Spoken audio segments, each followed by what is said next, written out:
Ada korupsi di proyek jaringan transmisi pipa BBWS Pompengan Jeneberang. Proyek pembangunan intek dan jaringan pipa air baku BBWS Pompengan Jeneberang di beberapa kabupaten yang ada di Provinsi Sulawesi Selatan menuai sorotan tajam dari masyarakat. Proyek yang dibangun dari tahun-tahun 2020 sampai tahun 2023 hingga saat ini tidak dapat difungsikan dan beroperasi lagi dikarenakan banyak mesin yang sudah rusak. Padahal anggaran pembangunan intek dan jaringan pipa air baku dengan anggaran puluhan miliar mubazir karena dugaan pengadaan alat dikorupsi. Proyek pembangunan intek dan jaringan pipa air baku yang ada di Kabupaten Bantaeng tahun 2020 dengan anggaran 12 miliar rupiah lebih dikerjakan oleh PT Fikri Bangun Persada. Di beberapa titik sudah banyak yang rusak. Setelah ditelusuri ternyata mesin yang digunakan merek Lamborghini tahun pembuatan 1991.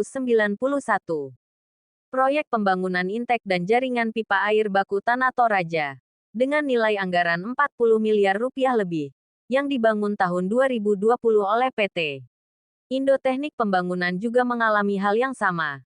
Di beberapa titik sudah tak layak pakai. Belum lagi proyek pengadaan air bersih untuk masyarakat yang ada di Kabupaten Baru. Mulai dibangun tahun 2017 hingga saat ini, tahun 2024 tidak dapat difungsikan dan dinikmati oleh masyarakat.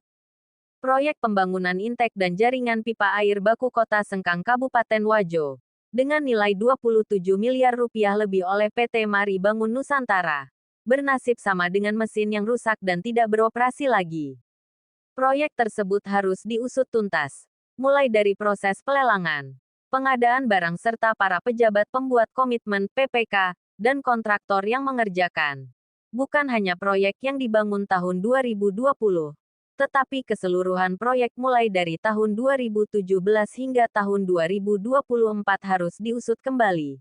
Termasuk para pejabatnya yang sudah berpindah tugas harus bertanggung jawab atas dugaan penyalahgunaan anggaran pada proyek tersebut. Ungkap Koordinator Wilayah 3 ITKA PSKN Pinri NSH Mustajab. Eskep, M.Kes. Sejumlah proyek air bersih untuk masyarakat Kap Baru, yang dibangun tahun 2020 hingga sekarang 2024 tidak pernah berfungsi. Mustajab berharap agar pemerintahan Prabowo Gibran mengusut tuntas proyek yang ditengarai merugikan negara di Provinsi Sulawesi Selatan. Dalam waktu dekat kami akan bersurat ke Kabinet Merah Putih lewat Menteri PUPR, agar segera mengusut proyek pembangunan intek dan jaringan pipa air baku yang ada di Provinsi Sulawesi Selatan dan Sulam Papua, yang dikelola oleh Balai Besar Pompengan Jeneberang, kuncinya. Pejabat yang bertanggung jawab pada BBWS Pompengan Jeneberang, SNVT Air Tanah dan Air Baku, saat dikonfirmasi beberapa kali di kantornya. Jalan Monumen Emi Saelan Makassar dan Jalan Tumanurung nomor 17 Sungguh Minasa tidak berada di tempat, kata security, Obor Bangsa melaporkan.